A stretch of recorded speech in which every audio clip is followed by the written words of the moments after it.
Ladies and gentlemen, please welcome back Peter Robinson. Okay.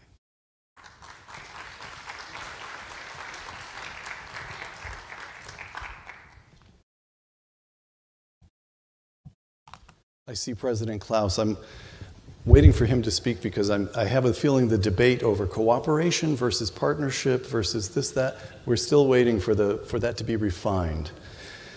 Roger Zakheim has served as General Counsel to the House Armed Services Committee. Think about that. The House Armed Services Committee has responsibility for a budget of about $700 billion. So Roger will be buying drinks afterwards. Roger has served as General Counsel to the House Armed Services Committee, as Deputy Assistant Secretary of Defense, and as co-chairman of the Public Policy and Government Affairs practice at the storied law firm of Covington and Burling.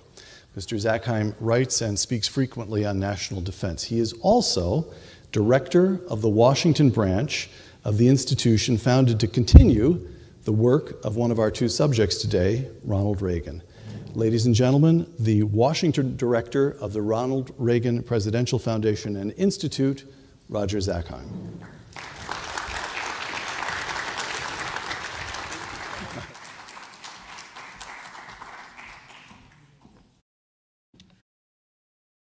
They're going to start drinks after I leave. I just want you to know that.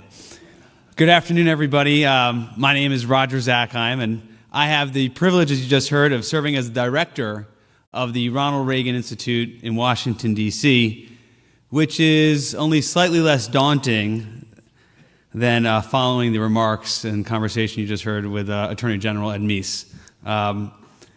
This morning has been, and today has been, an incredible tribute to two men who changed the face of the world, and I know you share my view that this has been just truly inspiring.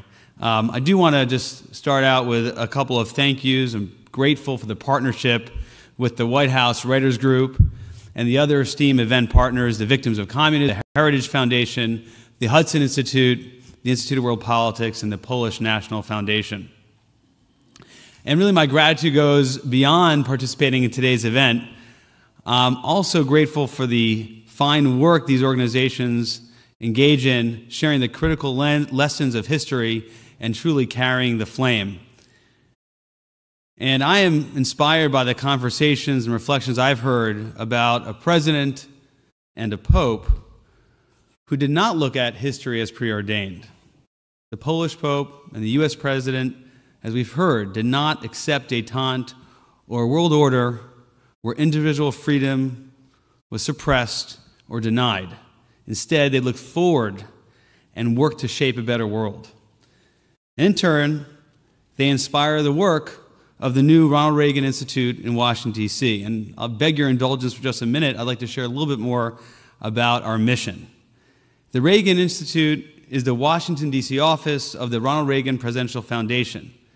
And while no one does a better job of preserving the legacy of the president, as the Reagan Library does, our Board of Trustees decided that our 40th president needed more. The Reagan Institute's mission, as decided by our trustees, is to actively promote the timeless principles that President Reagan championed: individual liberty, economic opportunity, global democracy, and of course, national pride. And so we are the only presidential foundation to establish a presence in the nation's capital. And per the request of Mrs. Reagan before she passed, we are charged with bringing President Reagan's optimism, civility, and leadership example back to the epicenter of American politics. It is no small task, and we are humbled and inspired by the charge. But today's conference is exactly the work that we envisioned: scholarly inspection of the past with eyes facing towards the horizon. We aim to convene conversations focused on the future to impact a new generation of policymakers, and that I hope you will walk away from this discussion with the belief that these leadership examples will remain relevant today. The Reagan Institute is proud to sponsor today's panel that embodies the heart of that mission. Our panelists will look at the partnership between the Pope and the President from the perspective of the Reagan White House. This includes the President's close relationship with Pope John Paul II and how they contributed to his strategy to use public diplomacy to speak directly to people living behind the Iron Curtain and dismantle what President Reagan called the evil empire. And this is a quote that we've heard a lot, but one I think we all could do well to internalize. President Reagan once said that the ultimate determinant of the Cold War would not be bombs and rockets, but a test of wills and ideas, a trial of spiritual resolve and the values we hold. Both Pope John Paul II and President Reagan understood that a conflict seen by so many as a cold geopolitical contest must be rooted in morality and a belief what is right. Their shared faith armed them moral courage and strength to touch the hearts of millions.